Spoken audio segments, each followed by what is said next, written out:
Programa ricardoholandini.net.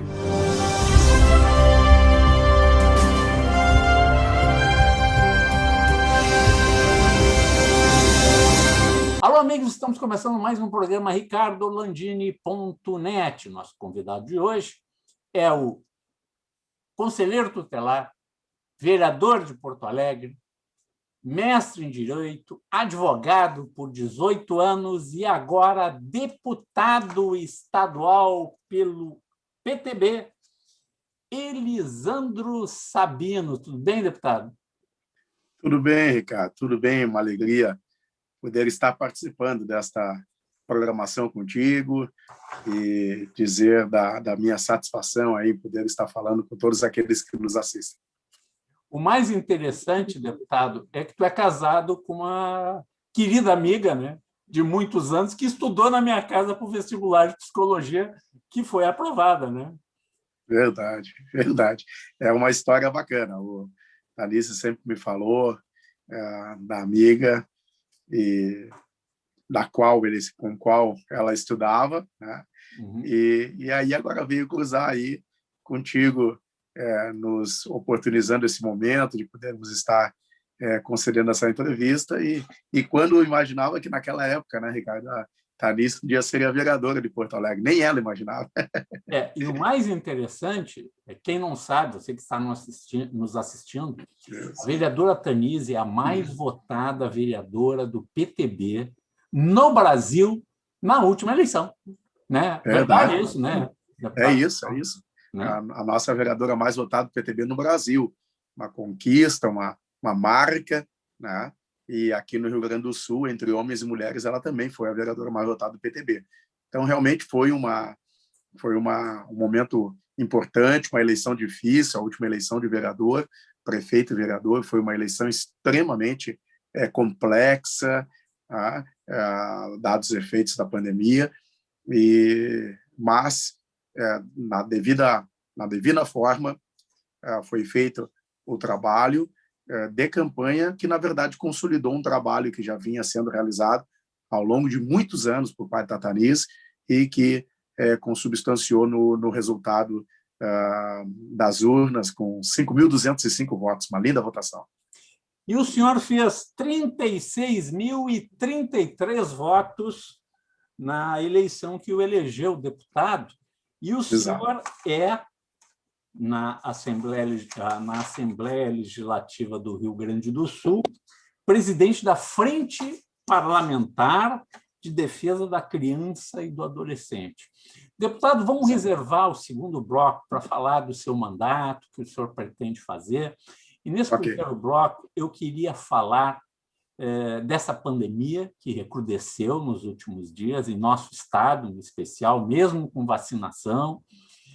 Nós estamos com um problema sério, né, que vai muito da responsabilidade das pessoas, não é o poder público só que tem que fazer as coisas, as pessoas têm que fazer a sua parte, né? E parece que as pessoas não fizeram a sua parte nessa pandemia. Não estou generalizando, mas dizendo que nós temos que ter mais atenção, a gente não pode brincar com isso aí. Mas as crianças e adolescentes estão sofrendo muito, deputado, mas estão sofrendo muito com essa pandemia, porque estão, entre aspas, socados em casa, tá? Mesmo com o ensino à distância, para quem pode, tá? Mesmo com tudo isso, é uma situação complicada. A liberdade das crianças de ir na pracinha, de brincar com seus amigos, dos adolescentes, a mesma coisa, de ter o seu convívio social, ficou muito restrita. E o senhor, como presidente da comissão da Assembleia, tem um papel muito importante para o Estado do Rio Grande do Sul, para dar uma luz, uma atenção para as crianças e adolescentes gaúchos que precisam de muito apoio, como seus pais precisam neste momento difícil. Verdade. Ricardo, importante essa abordagem.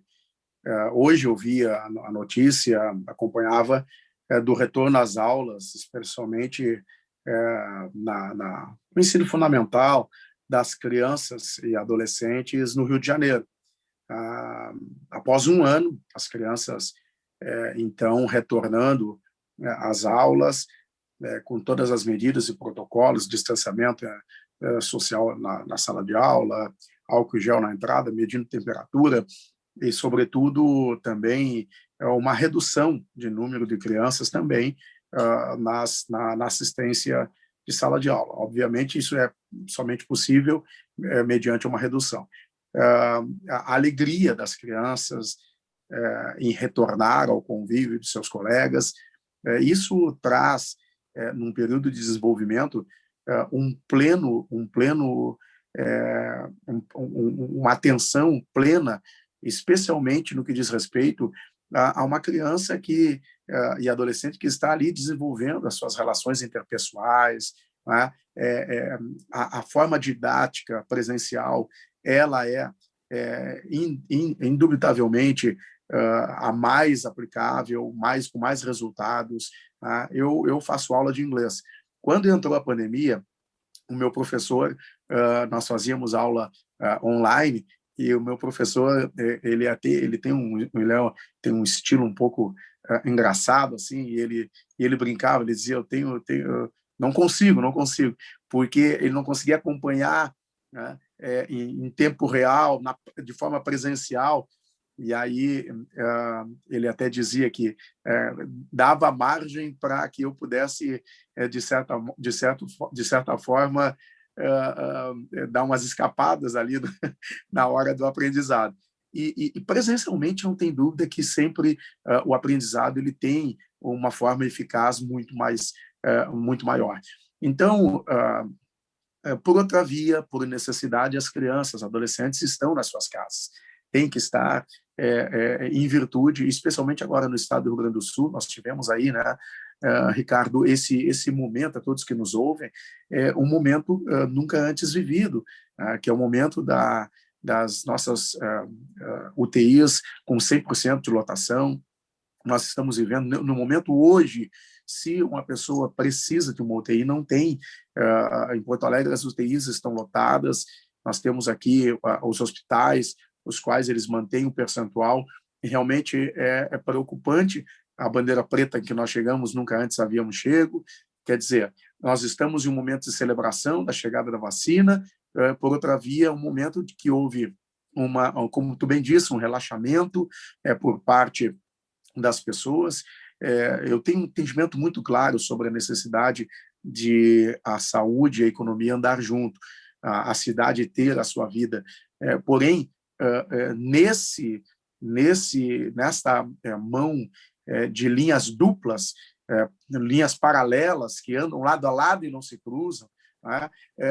Tiveram pessoas que vieram na contramão e não adotaram as medidas e, por conseguinte, nós tivemos os resultados que tivemos. Não tem dúvida de que os resultados alcançados hoje no estado do Rio Grande do Sul, preocupantes, eles se dão em virtude da falta de cuidado e também outras razões as quais também num curso e numa epidemia se apresentam, não é? Deputado, e assim, uma coisa importante que nós temos que ver, a vacinação vai chegar em algum momento, mas eu assisti essa semana passada, agora na CNN, bem no final da noite, uma reunião que o Joe Biden teve com o Philippe Trudeau, o primeiro-ministro do Canadá, e o primeiro-ministro do Canadá cobrou: presidente, eu preciso que o senhor libere os insumos, a vacina, as vacinas americanas para o povo americano, para o povo canadense, porque o presidente Trump baixou um ato, um American Act, que ele pode fazer isso em tempos de, entre aspas, guerra, né? E ele considerou assim, está Sim. proibido, alô, pessoal, está proibido, uma lei americana, nenhuma empresa americana pode exportar nenhuma vacina para nenhum país, nem para o Canadá.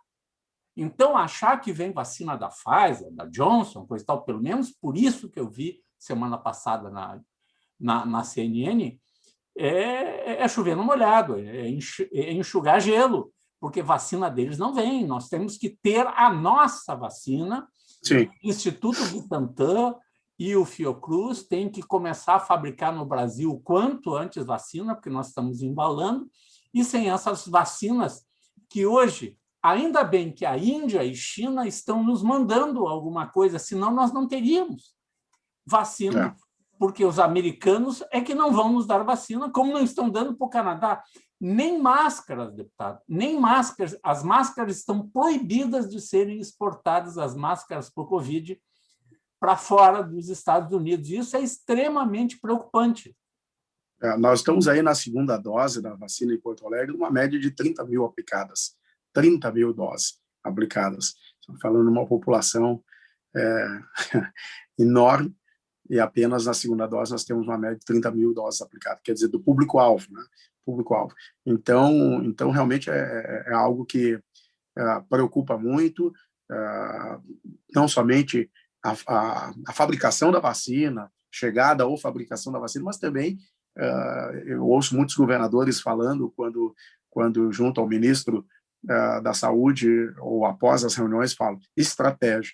Realmente, quem nesse momento tiver a melhor estratégia, a melhor forma de distribuição e vacinação na sua cidade, estado, realmente vai ter êxito nos números de forma mais avançada. Nós estamos em quinto, tá?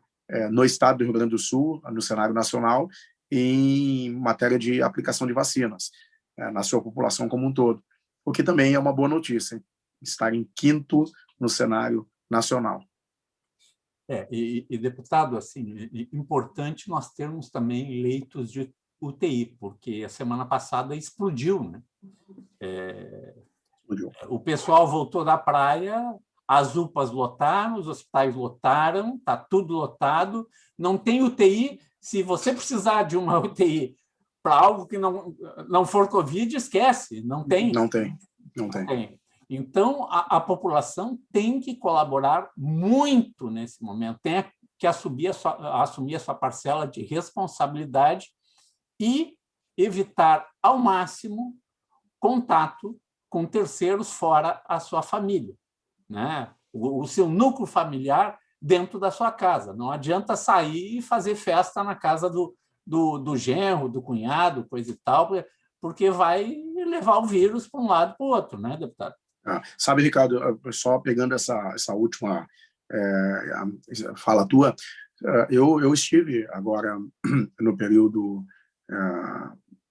mais após ali aquele momento do ano passado da explosão, março, abril, eu estive lá por maio, junho, e depois dezembro, janeiro, eu estive falando e estando pessoalmente com alguns prefeitos no estado do Rio Grande do Sul, na região da Serra, na região do litoral, em alguma parte de alguns prefeitos aqui na metropolitana, uníssono a fala no sentido de que uma das maiores preocupações se deu ou estava se dando no que diz respeito às festas clandestinas,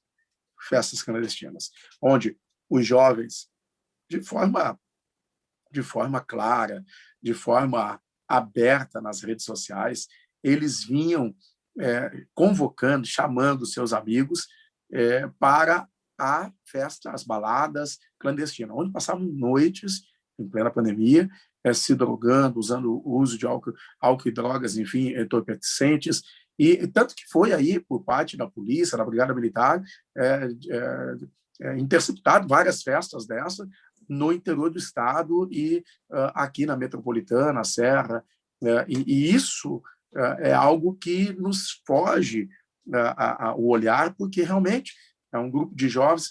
Aí me contava o prefeito de Caxias que um pai falava ao brigadiano que o filho havia dito que ia dormir na casa do colega, né? E ele, obviamente, está tranquilo, acreditou. Na verdade, foram os dois para a balada. Então, vejam a preocupação que se estabelece em um momento em que devem todos estar realmente se cuidando. E outra questão, deputado, a gente sabe que os jovens até 40 anos, 45 anos, que hoje é considerado ainda um jovem, 50 anos, essas pessoas têm uma imunidade maior. Sim. Aí a circulação de crianças, adolescentes e esses jovens pós-adolescentes até os 45, 50 anos, a circulação dessas pessoas vão visitar os pais, os avós, os bisavós, coisa e tal. Eles estão levando o Covid, tá? Para pessoas que têm baixa imunidade. Tá? Então, nós temos que ter um cuidado muito grande com relação a isso, ao respeito não só aos terceiros, mas à nossa família. Né? Se não pensam nos outros, pensem na sua família, pensem nos seus avós, nos seus pais, né? Nos seus familiares, que parece piada, mas tu pode tocar numa coisa, ter um contato com alguém, mesmo vacinado. Eu tenho informações de médicos, de pesquisadores, que uma pessoa vacinada pode ser portadora. Tu tá vacinado, eu estou vacinado, a gente conversa com uma pessoa que está com Covid, nós dois pegamos o vírus na nossa roupa, nas nossas vias respiratórias, não desenvolvemos mais porque estamos imunes com a vacina, mas levamos para alguém, né? Conversamos com outra pessoa e levamos. Quer dizer, vacinado não quer dizer que está imune e que não leva o vírus para outro, né? Temos que ter esse cuidado, né, deputado?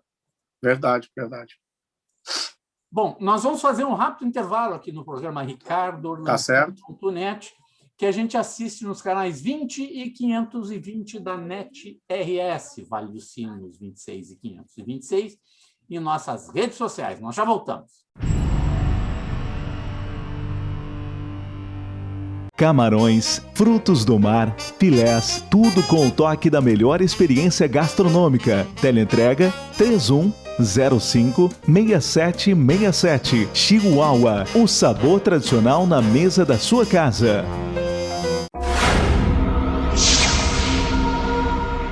Estamos de volta com o programa ricardoorlandini.net, conversando com o deputado estadual do PTB, Elisandro Sabino. Deputado, falamos do Covid, falamos das crianças e os adolescentes, mas eu queria falar um pouco do seu mandato. O Rio Grande do Sul tem muitas demandas para os nossos deputados, nós temos muita coisa que tem que ser feita. Um estado que está em crise há muito tempo, eu falo da crise financeira, orçamentária do estado do Rio Grande do Sul. Nós temos que tratar muito bem essa questão, né? Acharmos soluções, colaborarmos, e os nossos deputados têm que pensar no Rio Grande do Sul acima de tudo, né? Esquecer situação e oposição e pensar no Rio Grande, o que é melhor para o Rio Grande do Sul, o que é melhor para todos nós. O que o senhor via nesse quadro gaúcho e o que o senhor pretende fazer ainda até o término dessa legislatura que o senhor está eleito deputado? Bom, Ricardo, eu no primeiro ano eu fui o presidente da Comissão de Finanças da Assembleia Legislativa, e ali se desenhava, pelo fato de ser a primeira legislatura deste governo, o primeiro ano da legislatura desse governo, se desenhava a questão e a organização no sentido de fazer uma leitura dos governos anteriores. Nós temos uma realidade, a partir deste governo, de um déficit que precisa ser normalizado, e ações e medidas têm sido tomadas nesse sentido. Obviamente que as medidas de reformas, quando envolve o servidor público, medidas quando envolvem impostos e etc., e que garante a solvência e a condição do Estado aderir a um regime de recuperação fiscal, tudo perpassa por um ambiente de intensa discussão, em alguns casos, intensa resistência, mas também o que observo e observei ao longo desses 2 primeiros anos, que se estabeleceu, embora em alguns casos se diga que não, mas se estabeleceu um ambiente de grande, profundo diálogo. Muito diálogo, muita conversa, a reforma que envolveu a parte dos servidores públicos no que diz respeito aos professores, por exemplo, ela foi, por fim, junto à presidência do CEPERS, que é quem representa a categoria, foi feito ali foi organizado um encaminhamento para que, a fim e a cabo, no plenário pudesse ser aprovado com a manifestação e a presença atuante dos deputados do MDB, ou seja, partido do governo anterior. Agora, recentemente, nós tivemos a votação que ela prorrogou por mais um ano a manutenção do ICM, tá? E o argumento utilizado pelo governo foi no sentido de que essa prorrogação era uma medida que se impõe em virtude do ano deficitário, do ano difícil em conta da pandemia.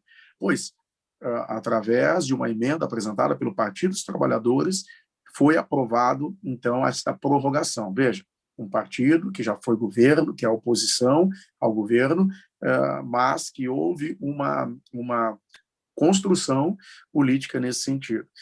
Então, eu penso e vejo que, quando se diz respeito àquilo que é o mais importante nesse momento, que é a garantia da saúde pública, que é a garantia de um Estado que tenha a sua força, a sua condição para enfrentar este momento, está havendo, por parte dos deputados na Assembleia Legislativa, uma unidade. E isso tem sido, inclusive, destacado nas reuniões plenárias. Os deputados de diversas correntes, matrizes ideológicas, têm asseverado de forma muito clara esta questão, porque realmente não poderia ser diferente. Ora, porque o governo está tomando uma medida, eu vou ser contra porque eu sou oposição. Não, é o momento de nós pensarmos o todo, porque, na verdade, todos nós somos deputados de todos. Fizemos lá uma votação, mas somos deputados de todos. Então, eu faço essa consideração inicial, sinto que nós estamos aí em um rumo satisfatório, de medidas importantes, mais medidas virão, mas os deputados, eles, como casa deliberativa e de discussão, que é essa a nossa missão, nós temos discutido projeto a projeto, entendendo o que é o melhor para o Estado do Rio Grande do Sul. Oposição por oposição não vale mais, deputado, né? Até porque tem uma alternância no poder, né? E, em algum momento, alguém que está na oposição ou não faz parte diretamente do governo vai estar lá no governo. E o estrago feito hoje vai refletir amanhã. Daí tu chega no governo e tu propõe aquilo que tu não aprovou no governo anterior. Tu pedes a mesma coisa que tentaram fazer no governo anterior, quer dizer, chega a ser um contrassenso, e o buraco fica cada vez maior. Nós temos um problema, né, deputado, o senhor esteve na Comissão de Finanças, nós temos uma liminar do Supremo Tribunal Federal que nós não estamos pagando a dívida com a União. Estamos aguardando um acordo lá daquela história da Lei Candir, etc. Lei Candir. Né? Tem uma mediação do STF nisso aí, mas se hoje voltássemos a pagar, não tinha dinheiro mais para pagar o funcionalismo público. Acabou, parou. É verdade. O Estado parou, porque o que a gente está devendo e o que tem que pagar por mês não sobra para pagar a conta de luz do Estado. É verdade, né? É isso aí. Na verdade, tem que haver e o judiciário, nesse aspecto, tem sido sensível, porque não há outra forma, se não essa, de haver uma manutenção dessa liminar. Afinal, é assim que o governo tem as condições de subsidiar a sua folha, e já com dificuldades, né? Deputado, projetos de lei, tá, que estão no parlamento, que o senhor acha que são importantes para o Estado? Bom, eu vou puxar um pouco de brasa para o meu assado, né? Eu tenho um projeto que está entrando agora na Comissão de Constituição e Justiça, que é um projeto das centrais de registro, que tem um objetivo de oportunizar todas as pessoas que querem imprimir as suas certidões de forma tendo autenticidade, elas podem fazer de forma online. E esse projeto ele é um projeto de minha autoria, baseado em uma das frentes parlamentares das quais eu sou presidente, que é a Frente Parlamentar Notarial e Registral, que envolve cartórios, tabelionatos, CRVAs. Então, este é um projeto. Tá? Tem um outro projeto que também é de minha autoria, que este já está em relatoria também na CCJ, em fase de também votarmos, que é um projeto que cria o fundo rotativo para o sistema prisional. Esse é um projeto modelo de Santa Catarina, um modelo que deu certo há 12 anos. É um projeto que, quando ocorreu, Ricardo, eu não sei se você recorda, aquele momento difícil da segurança pública em Santa Catarina, que as milícias estavam, as facções estavam colocando fogo nos ônibus, e foi um momento muito marcante para a segurança pública em Santa Catarina. Lá se estabeleceu o fundo rotativo mediante lei estadual. E como é que isso funciona? O preso trabalha. O preso trabalha.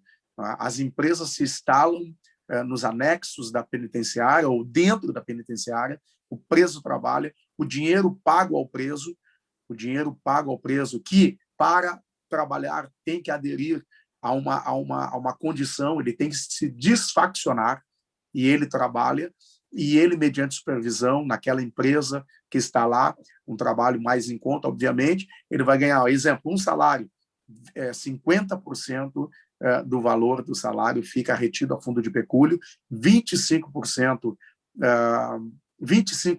ele fica ao Estado, retorna para o sistema, 25% fica para o preso a fundo de pecúlio, melhor, quando ele sair, e 50%. Agora sim, 25% retorna para o sistema, 25% para o preso e 50%, se o preso autorizar, para a família.